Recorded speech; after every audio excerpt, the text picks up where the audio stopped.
Topic था mean deviation about mean निकालना है और मीन डेविएशन अबाउट मीडियन निकालना है। एक केस होगा अनग्रुप्ड डेटा का, दूसरा केस होगा ग्रुप डेटा में भी discrete frequency and continuous frequency. हम सबसे पहले क्वेश्चन कर रहे हैं mean deviation about mean for ungrouped data. बात समझ में आ रही है? ये क्वेश्चन दे दिया, इस तरह से नंबर दे दिए, इन सभी को x1 x2 x3 x4 x5 x6 x7 x8 मान लेंगे, मतलब इसको xi मान लेंगे। सभी को जोड़ के ये नंबर 8 थे तो डिवाइड बाय 8 कर देंगे, हमारे पास 10 आ गया। हम इस नए नंबर को बोलेंगे x बार। समझ में आई बात? अब ये जो xi है इसमें से x बार को मैं सब्ट्रैक्ट करता जाऊंगा, वैल्यू नेगेटिव भी आएगी तो पॉजिटिव लिखूंगा। जैसे xi की जगह 4 लिखूंगा, 4 में से 10 गया तो कितना बचेगा? -6 बचेगा ना, लेकिन हम +6 लिखेंगे। दूसरा क्या हो जाएगा? 3 हो जाएगा, फिर 2, फिर 1, फिर 0, फिर 2, फिर 3, फिर 7। नहीं समझे आप मेरी बात? ये जो नए नंबर आए ना इनको आप सिंपली जोड़ दो और डिवाइड बाय, कितने नंबर थे? 8 नंबर थे वापस, ये डिवाइड बाय 8 कर दो। 7, 3, 10, 12, 13, 14, 15, 16, 17, 18, 18 एंड 6, 24। 24 डिवाइडेड बाय क्या होगा? 8, 8 3 ज़ा 24। समझ में आ रही है बात? 8 3 ज़ा 24। तो आपका जो मीन डेविएशन आएगा अबाउट मीन, उसे हम क्या बोलेंगे? Mean deviation about mean will be 3। कहानी क्लियर है कि नहीं क्लियर है? तो इस तरह से आपको क्वेश्चन करना है।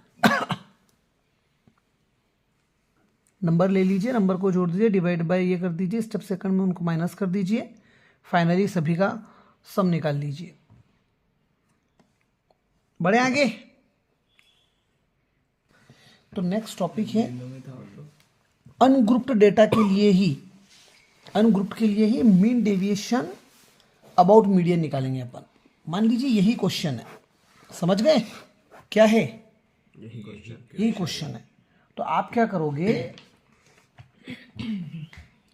पहले तो इसको असेंडिंग ऑर्डर में अरेंज करोगे। जैसे असेंडिंग ऑर्डर में ऑलरेडी है ये 4 नहीं 4 7 8 9 10 12 असेंडिंग ऑर्डर में ऑलरेडी है, लेकिन अपन कोई और नया क्वेश्चन ले लेते थोड़ा तो ठीक रहेगा।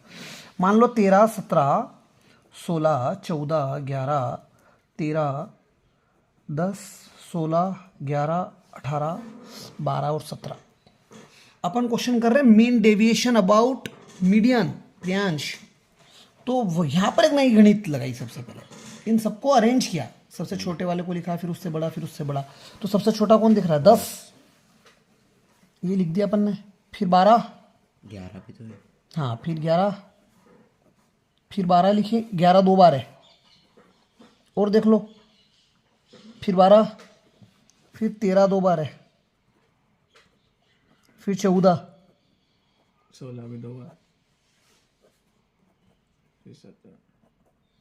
फिर 17 और 18। समझे कि नहीं समझे आप मेरी बात? 17 भी 2 बार है। तो नंबर कितने हो गए? 1 2 3 4 5 6 7 8 9 10 11 12। इतनी बात समझ में आ रही है? ये इवन संख्या है। इवन मतलब 12 संख्या है। अगर ये 11 संख्या होती, ओड संख्या होती, तो मैं क्या करता? n + 1/2 कर देता। मेरी बात समझ में आ रही है? मतलब मान लीजिए कि 18 नहीं है फॉर एग्जाम्पल, तो 11 संख्या हो गई, तो 11 + 1 12/2 करते, 1 2 3 4 5 छठा ऑब्जर्वेशन लेते। कौन सा ऑब्जर्वेशन ले लेते अपन उस वक्त? छठा। मेरी बात समझ में आ रही कि नहीं आ रही है? इतना समझ में आ गया? अब ये इवन संख्या है, तो हम क्या करेंगे वो बता रहा हूं। उसके आगे की प्रोसेस यहां पर जो होगी वैसी इवन में होगी और ओड में होगी। बात समझ में हो रही है? सो हमें ये नहीं लेना है। ये किस केस में लेना था? अगर ये ओड होते तो हमें लेना है एक तो n/2 और एक लेना है n/2 + 1। ये 2 ऑब्जर्वेशन लेना है। इवन में कितने ऑब्जर्वेशन लेना है? n/2 मतलब 12/2। छठा ऑब्जर्वेशन लेना है, 7वां ऑब्जर्वेशन लेना है।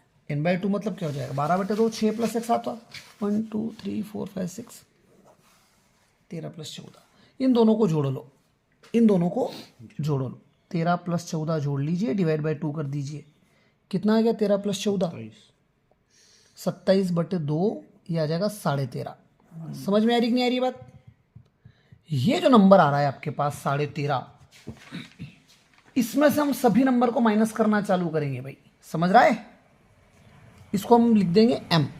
जैसे वहां पर x बार लिख रहे थे कि नहीं लिख रहे थे, वैसे यहां पर क्या लिख देंगे? m। अब बस वही कंसेप्ट, ये जो नंबर आया ना इसे सभी को माइनस करना चालू करो, माइनस करो, नेगेटिव वैल्यू आए तो भी क्या लिख देनी है, पॉजिटिव। सो ये सब क्या थे, एक्सआई थे, क्या थे, एक्सआई में से मैं क्या माइनस करता जाऊंगा, एम, और मोड लगा दूंगा, मतलब सारी वैल्यू क्या लिखूंगा, पॉजिटिव। 10 में से 13.5 गया तो 3.5 प्लस में लिखना है, 11 में से 13.5 गया तो 2.5, फिर 2.5, फिर 1.5, फिर आधा, फिर आधा, फिर आधा, है ना। 16 में से 13, फिर 2.5, फिर 2.5, फिर 3.5, 3.5, 4.5। नहीं समझे आप मेरी बात। अब इन सभी को जोड़ लो, 3.5, 2.5 जो दिख रहा है ना, इन सभी को हम जोड़ेंगे। तो आपने इनको जोड़ना चालू किया, मैं डायरेक्ट जोड़ रहा हूँ, क्या दिख रहा है, 3 2 5 6 7 8 9 10 11 12 13 14 15 16 17 18 19 20 21 22 23 24 24 और 4 28, 28 ऊपर और डिवाइड में क्या है 12।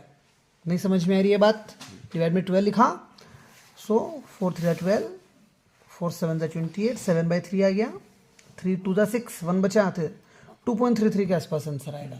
ये था मीन डेविएशन अबाउट मीडियन। कहानी क्लियर है कि नहीं क्लियर है। यहाँ पर क्या किया, सबको जोड़ा, सबको जोड़ के डिवाइड किया, फिर नंबर आया था, जबकि यहाँ पर क्या किया, बीच की ऑब्जर्वेशंस लिए, उससे माइनस किया। समझ में आई बात। अब हम पढ़ रहे हैं नेक्स्ट टॉपिक, ग्रुप डेटा में भी डिस्क्रीट फ्रीक्वेंसी। तो डिस्क्रीट फ्रीक्वेंसी के हिसाब से क्वेश्चन तो हम कर रहे हैं, mean deviation about mean, mean deviation about mean he करेंगे। पहले पढ़ गए पिक्चर। तो इसके क्वेश्चंस कैसे होंगे आप देखिए, आपको क्वेश्चन दे दिया,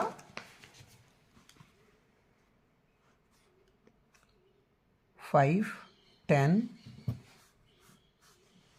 15 20 25, ये आपका एक्स आई है, और एफ आई दे दिया आपको 7 4 6 3 5। समझ में आ रही है बात। तो हमने क्या किया, इस तरह से टेबल बना ली, एक्स आई लिखा फिर एफ आई लिखा। एक्स आई मतलब 5 10 15 20 25। क्या कर रहे हैं, ग्रुप डेटा में डिस्क्रीट फ्रीक्वेंसी पर क्वेश्चन हो रहा है। समझ में आई बात। उसमें भी मीन डेविएशन अबाउट मीन हो रहा है। एफ आई में क्या क्या है आपके पास, 7 4 6 3 5। कुछ भी नहीं करना है, यहाँ पर एफ आई एक्स आई निकाल लो। आप क्या निकाल लो, एफ आई एक्स आई। कहानी क्लियर है। सो हम निकाल रहे हैं यहाँ पर एफ आई एक्स आई। 7 5 35, 10 4 40, 15 6 90, 23 60, 25 7 25। सबको जोड़ लीजिए। यहाँ पर जो नंबर आएगा वो आएगा समेशन एफ आई एक्स आई। समझ गए मेरी बात। 35 40 75, 350। ठीक है, पक्का लिख दो। 7 4 11 17 20 25, ये हो गया समेशन एफ आई। इसको एन भी लिखूंगा कहीं कहीं। तो कितना आ रहा था, ये 25 आ रहा था, है ना। क्लियर है कहानी इतनी। अब आप क्या कीजिए, एक नंबर निकाल लीजिए एक्स बार, जैसे यहाँ एक्स बार निकाल रहे थे ना वैसे, लेकिन यहाँ पर नंबर कैसे आएगा, समेशन एफ आई एक्स आई जो आ रहा था उसे समेशन, उसको समेशन एफ आई से डिवाइड करेंगे। तो एफ आई एक्स आई कितना आ रहा था, 350 डिवाइड में 25, 25 एक बार में 25, 10 बचा 100 बना, 25 4 बार में 100। तो आपके पास एफ आई ये कितना आ गया, एक्स बार 14 आ गया। अब आप क्या करो, ये नंबर जो एक्स आई है ना, इस एक्स आई में से एक्स बार माइनस करते जाओ, और विद मोड वैल्यू नेगेटिव भी आए तो पॉजिटिव लिखिएगा। नहीं समझ में आ रही है बात। कहानी क्लियर है। तो आपने क्या किया, 5 में से 14 माइनस कर दिया, 5 में से 14, कितना बचेगा 9। माइनस का बचे तो भी प्लस लिखना है, फिर यहाँ 4 बच जाएगा, फिर यहाँ 1 बच जाएगा, फिर यहाँ 6 बच जाएगा। नहीं समझ रहे हैं। फिर यहाँ पर 11 बच जाएगा आई थिंक। सही है गलत है, सही है। 14 में से 25 जाएगा तो 11, 14 में से 20 जाएगा तो 6, 14 में से 15 जाएगा तो 1, 14 में से 10 जाएगा तो 4, 14 में से 5 जाएगा तो 9, और नेगेटिव वैल्यू भी आ रही है तो मोड लगा के पॉजिटिव लिखना है। इतना समझ में आया क्या। अब आप क्या करो, एफ आई का मल्टीप्लाई अब इसमें करना। पहले अपन एफ आई का मल्टीप्लाई क्या में कर रहे थे, एक्स आई में कर रहे थे। अब एफ आई का multiply x I minus x x I minus X बार में करेंगे। नहीं समझ में आ रही बात? तो 9 5 जा, एफ आई का मतलब हाँ सॉरी 9 7 जा, 9 5 जा 45, 9 7 जा 63, 4 4 जा 16, 6 1 जा 6, 6 3 जा 18, 11 5 जा 55। ये यहाँ पर सब जोड़ेंगे, यहाँ पर ये सब जुड़ेंगे ना, तो ये बनेगा summation F I X I minus X bar का मोड। पहले पड़ी नहीं पड़ी पिक्चर, तो जोड़ लीजिए इनको यार। 55 10 65, समझ में आ रही है बात? यहाँ से एक ले लूँ और यहाँ से भी एक ले लूँ तो 75, यहाँ 10 बचा 85, 5 और बचा 90, 90 एंड 60 150, 153 आ रहा है। और एफ आई नीचे कितना लिख देंगे 25। नहीं समझ में आ रही बात? Summation F I X I minus X bar का मोड अपॉन में समेशन एफ आई लिख दिया। फिर से ये जो आंसर आएगा जो भी 25 6 जा 150 होता है, पॉइंट का 0, 25 1 25, 25 6.12 जो आ रहा है आपका, ये आपका मीन डेविएशन अबाउट मीन हो गया ग्रुप डेटा में भी डिस्क्रीट फ्रीक्वेंसी के लिए। नहीं समझ में आई बात? अब हम ग्रुप डेटा में ही डिस्क्रीट फ्रीक्वेंसी के लिए मीन डेविएशन अबाउट मीडियन कर रहे हैं। क्या कर रहे हैं? Mean deviation. मतलब क्वेश्चन ऐसा दे देगा आपको, मैं डायरेक्ट टेबल लिख रहा हूं, अब यूं हॉरिजॉन्टल नहीं लिख रहा हूं, क्वेश्चन नहीं लिख रहा हूं, मैं डायरेक्ट उसको फ्रेम कर रहा हूं। एक्स आई की वैल्यू दे दी आपको 5 7 9 10 12 15। एफ आई की वैल्यू दे दी आपको 8 6 2 2 2 6। और क्वेश्चन क्या है? Mean deviation about median group data में डिस्क्रीट फ्रीक्वेंसी के लिए। पल्ले पड़ गई पिक्चर? अभी मीन डेविएशन और मीन किया था। आप एक बात याद रखिएगा, जब भी मीडियन शब्द आ जाए और ऐसी टेबलें बने तो एक नया नंबर निकालना पड़ेगा जिसको बोलते हैं सी एफ। क्या बोलते हैं? जिसको बोलते हैं difference. C F, cumulative frequency. क्या बोलते हैं? Cumulative frequency. क्या होती है भाई? तो 8 की जगह 8, 8 प्लस 6 14, 14 प्लस 2 16, 18 2 20, 26। नहीं समझ में आ रही है बात? और इन सबको भी जोड़ लो, किसे? एफ आई को। तो सभी एफ आई को जोड़ने पर ये एन आ जाएगा आपके पास, मतलब समेशन एफ आई आ जाएगा। कितना आ जाएगा? 26। इतनी बात समझ में? अब आपको यहाँ क्या करना है, ये जो फ्रीक्वेंसी आ रही थी 26, इसका आधा कर लो। आधा करोगे तो कितना मिला आपको? 13 मिला। यहाँ पर देखते जाओ ऑब्जर्वेशन, यहाँ पर 8 तक ऑब्जर्वेशन है। शब्द क्या यूज़ कर रहा हूँ मैं? तक। 8 तक ऑब्जर्वेशन यहाँ मिलेगी। 8 से ज़्यादा 9 10 11 12 13 14 तक यहाँ मिलेगी। तो आपका 13 कहाँ आ रहा है? इसमें आ रहा है कि नहीं आ रहा है? समझ में आ रही है बात? आपका 13 कहाँ आ रहा है?